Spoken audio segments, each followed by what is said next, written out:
नमस्कार दोस्तों, आज उत्तर प्रदेश विशेष की 5वीं क्लास है, जिसके अंतर्गत आज हम 5 या 6 टॉपिक पर चर्चा करेंगे। इसमें पहला टॉपिक होगा यूपी के महत्वपूर्ण हवाई अड्डे। उससे पहले हम प्रमुख योजनाओं के बारे में चर्चा कर लेंगे जो पूर्व की योजनाएं हैं।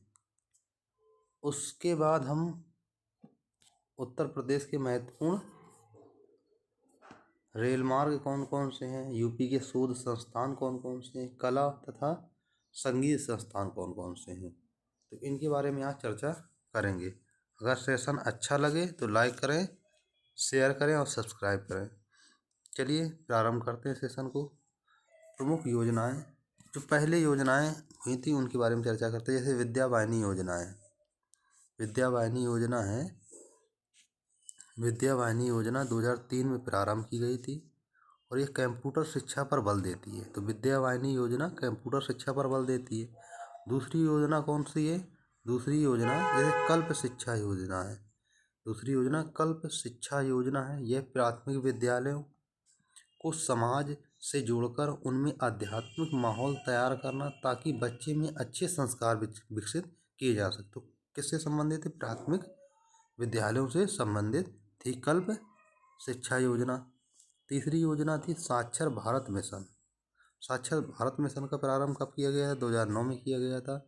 इसका उद्देश्य था कि 15 वर्ष से अधिक जो आयु वर्ग के निरक्षरों को बेसिक साक्षरता प्रदान किया जाए। इसका उद्देश्य यही था। तो इसको प्रारंभ 2009 में किया गया था, साक्षर भारत मिशन का। मिड डे मील योजना 1995 में आई थी। अक्सर पूछा जाता कि मिड डे मील योजना कब आई थी? 1995। इसका उद्देश्य क्या था?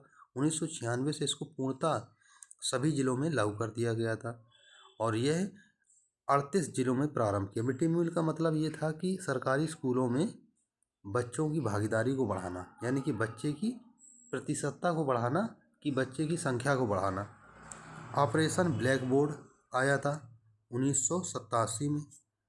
यह पूर्णतः केंद्र प्रायोजित, जिसमें प्राइमरी के विद्यालयों को पढ़ाई लिखाई एवं खेलकूद संबंधी सामग्रियां प्रदान की जाती थी।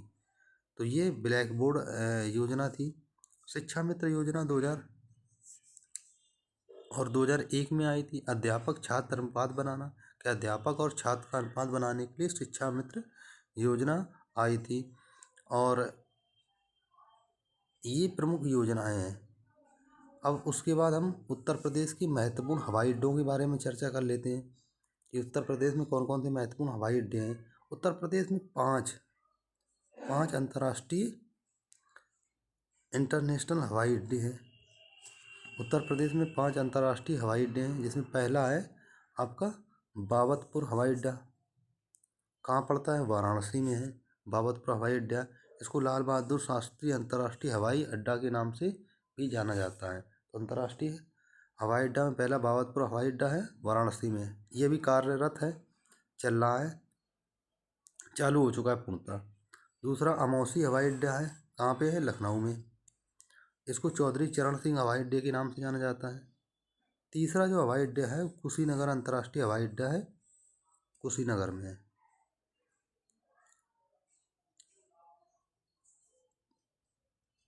चौथा आप देखें तो नोएडा इंटरनेशनल ग्रीनफील्ड एयरपोर्ट जेवर में है। जेवर कहाँ पर पड़ता है? गौतम बुद्ध नगर में। तो जेवर आपका गौतम बुद्ध नगर में पड़ता है।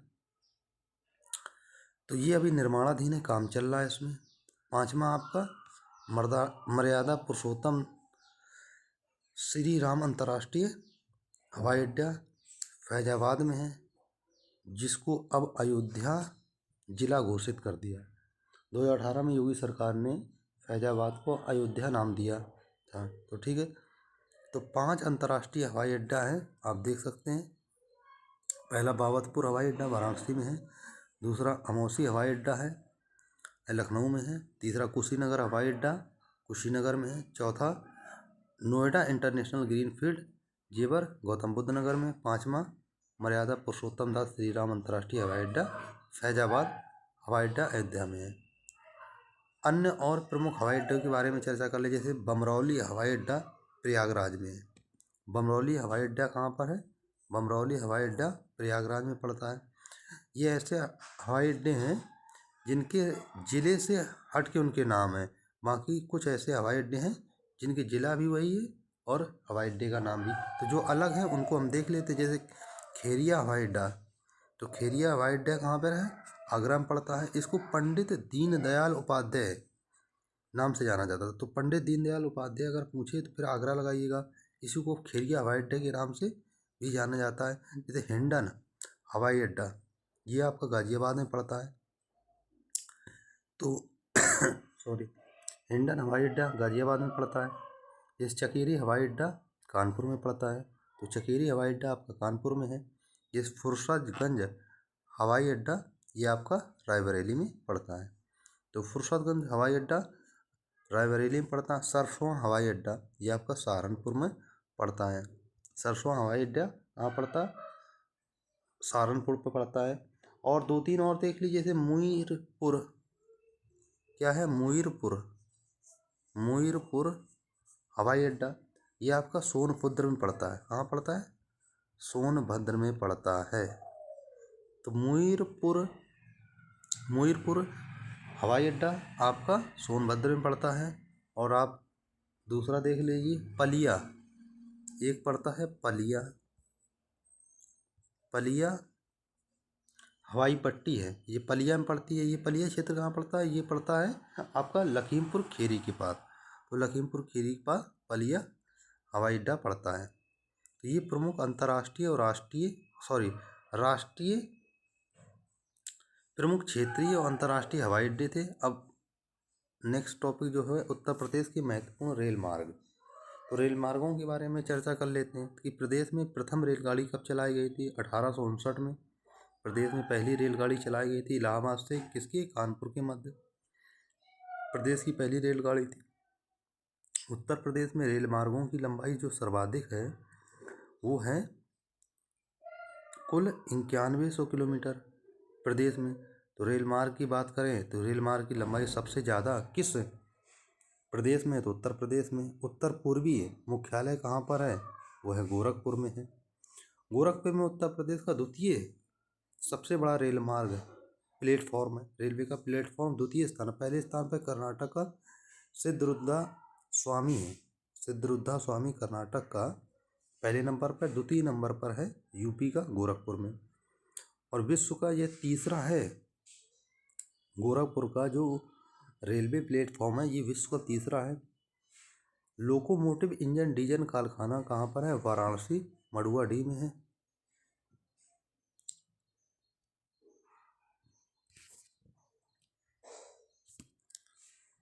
तो लोकोमोटिव इंजन डीजल कारखाना कहाँ पर है? वाराणसी में है।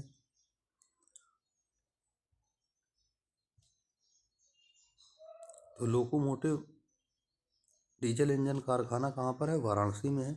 उत्तर प्रदेश का मुख्यालय प्रयागराज में है। उत्तर मध्य का मुख्यालय जो रेलवे का है, रेलवे का उत्तर मध्य मुख्यालय कहाँ पड़ता है? प्रयागराज में पड़ता है। उत्तर पूर्वी का मुख्यालय रेलवे का गोरखपुर में पड़ता है। ठीक है। तो रेल कोच कारखाना या रेल पहिया कारखाना ये दोनों निर्माणाधीन है, रायबरेली में है। रेल कोच खाना का है या रेल पहिया खाना का है, ये दोनों ही आपके कहाँ पर हैं? रायबरेली में पड़ते हैं। भारत का सर्वाधिक लंबा railway yard Pandit Deendayal Upadhyay junction Mughal सराय में है। भारत का सर्वाधिक लंबा railway yard Pandit Deendayal Upadhyay junction कहाँ पड़ता है? मुगल सराय में पड़ता है। ठीक है। केंद्रीय रेल विद्युतीकरण संगठन कोर का मुख्यालय प्रयागराज में पड़ता है। आप देख सकते हैं राष्ट्र की जो पहली सेमी हाई स्पीड ट्रेन गतिमान एक्सप्रेस है।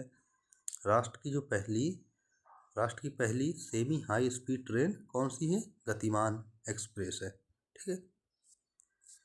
अब उत्तर प्रदेश के महत्वपूर्ण शोध संस्थान कि उत्तर प्रदेश में कुछ महत्वपूर्ण शोध संस्थान है उसके बारे में चर्चा कर लीजिए। जैसे राष्ट्रीय चीनी अनुसंधान केंद्र कहाँ पर पड़ता है? यह आपका कानपुर में पड़ता है।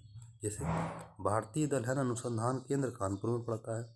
जैसे राष्ट्रीय कृषि वानिकी अनुसंधान केंद्र झांसी में पड़ता है।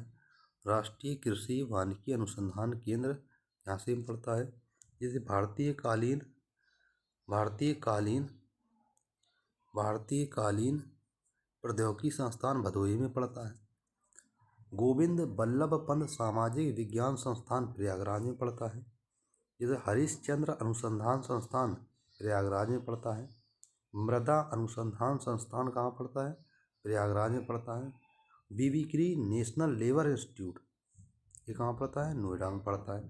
तो बीबी गिरी नेशनल लेबर इंस्टीट्यूट ये आपका पड़ता है नोएडा में।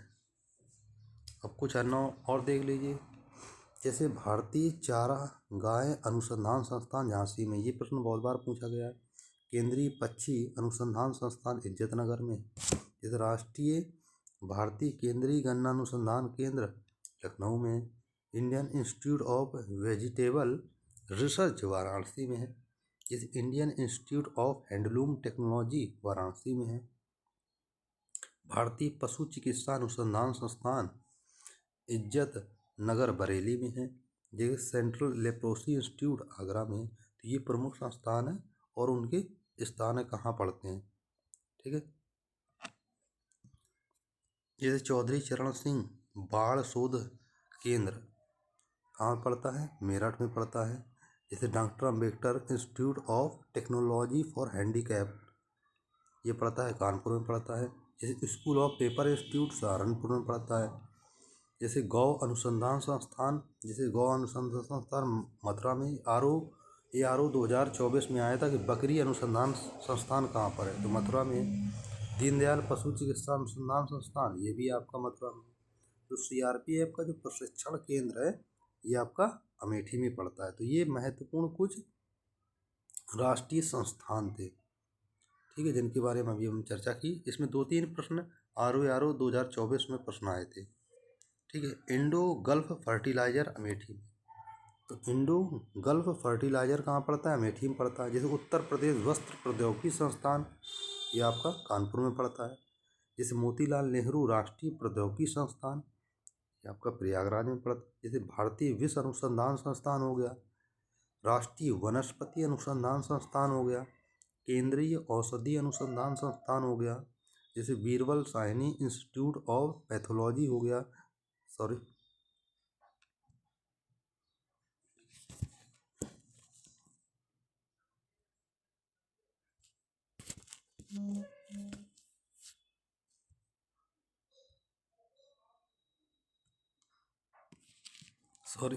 थोड़ा सॉफ्टवेयर में दिक्कत आ गई थी।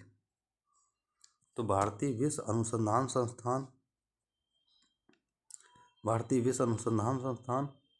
आपका लखनऊ में है। राष्ट्रीय वनस्पति अनुसंधान संस्थान लखनऊ में है। केंद्रीय औषधि अनुसंधान संस्थान लखनऊ में। Birbal Sahni institute of pathology ये भी आपका लखनऊ में पड़ता है।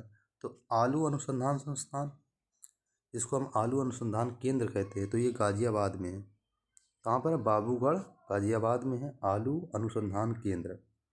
तो भारतीय सागवादी शोध संस्थान वाराणसी में पड़ता है। प्रश्न पूछे आते हैं, इंपॉर्टेंट है। भारतीय सागवादी शोध संस्थान वाराणसी में। केंद्रीय उपोष्ण संस्थान लखनऊ में है। भारतीय पशु चिकित्सा अनुसंधान संस्थान बरेली में है। केंद्रीय गिलास एवं सिरेमिक अनुसंधान संस्थान कहाँ पड़ता है? खुर्जा में पड़ता है, ठीक है।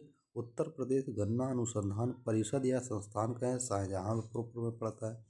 तो उत्तर प्रदेश गन्ना अनुसंधान परिषद कहें या संस्थान कहें ये सभी पड़ता है शाहजहांपुर में, तो ठीक है। ये प्रमुख अनुसंधान संस्थान थे। जैसे राष्ट्रीय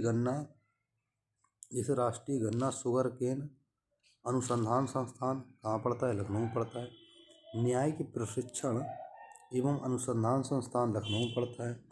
national bureau of fish genetic resources Lucknow में पड़ता है। National bureau of fish genetic resources Lucknow में पड़ता है। राष्ट्रीय सांस्कृतिक संपदा संरक्षण अनुसंधानशाला लखनऊ में पड़ता है। राष्ट्रीय सांस्कृतिक संपदा संरक्षण अनुसंधानशाला लखनऊ में। Central drug research institute Lucknow में पड़ता है आपका। जैसे भारतीय प्रबंधन संस्थान लखनऊ में है। रमाबाई अम्बेडकर मैदान ये भी आपका लखनऊ में है। तो रमाबाई अम्बेडकर मैदान ये भी आपका लखनऊ में पड़ता है, ठीक है। 2 और बचे। जैसे केंद्रीय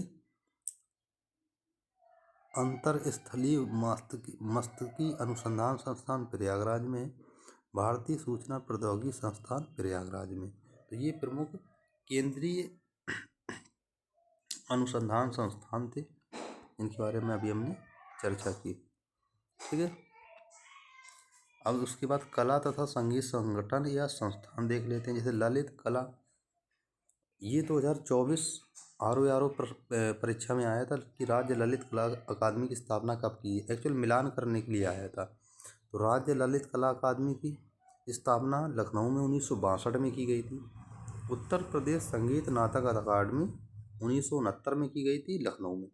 इसका पहले नाम था उत्तर प्रदेश संगीत नाटक अकादमी। ठीक है, 1963। तो इसकी स्थापना एक्चुअली 1963 में की गई थी। उत्तर प्रदेश संगीत नाटक अकादमी 1963 में की गई थी। तो इसको पहले संगीत नाट्य अकादमी के नाम से जानते थे, अब इसको वर्तमान में उत्तर प्रदेश संगीत नाटक अकादमी कहते हैं। तो भारतेंदु नाट्य अकादमी लखनऊ 1975 में स्थापना हुई है। राष्ट्रीय कथक संस्थान की स्थापना लखनऊ में की गई 1888 में, 1888-89 में। तो राष्ट्रीय कथक संस्थान लखनऊ में स्थापना हुई थी 1888-89 में। भातखंडे संगीत संस्थान लखनऊ 1960 में स्थापना हुई थी, 1960 में। ये भी RO 2024 में आया था। एकमात्र शास्त्रीय नृत्य उत्तर प्रदेश का कौन सा है, वो है कथक। उत्तर प्रदेश का शास्त्रीय नृत्य कथक। निराला आर्ट गैलरी प्रयागराज में है। तो निराला आर्ट गैलरी कहाँ पर है, प्रयागराज में है। कला एवं शिल्प महाविद्यालय लखनऊ में है। कला एवं शिल्प महाविद्यालय लखनऊ में है। 1911 में स्थापना हुई थी। प्रयाग संगीत समिति प्रयागराज 1926 में की गई थी। उत्तर प्रदेश फिल्म टेलीविजन एवं लिबरल आर्ट्स इंस्टीट्यूट लखनऊ 2016 में स्थापना की गई। तो उत्तर प्रदेश फिल्म टेलीविजन एवं लिबरल आर्ट इंस्टीट्यूट लखनऊ 2016 में की गई थी। भारतीय कला भवन की स्थापना वाराणसी 1920 में की गई थी। अंतर्राष्ट्रीय रामलीला केंद्र अयोध्या में है। इसकी स्थापना अयोध्या में है, रामलीला केंद्र। तो ये प्रमुख संस्थान थे। अब महत्वपूर्ण तथ्य की अगले क्लास में चर्चा करेंगे। तो सेशन अच्छा लगे तो लाइक करें, शेयर करें, सब्सक्राइब करें। और यूपी स्पेशल के जो सारी क्लासें हैं वो यूट्यूब पर फ्री डेली क्लास अपलोड की जाएगी। धन्यवाद।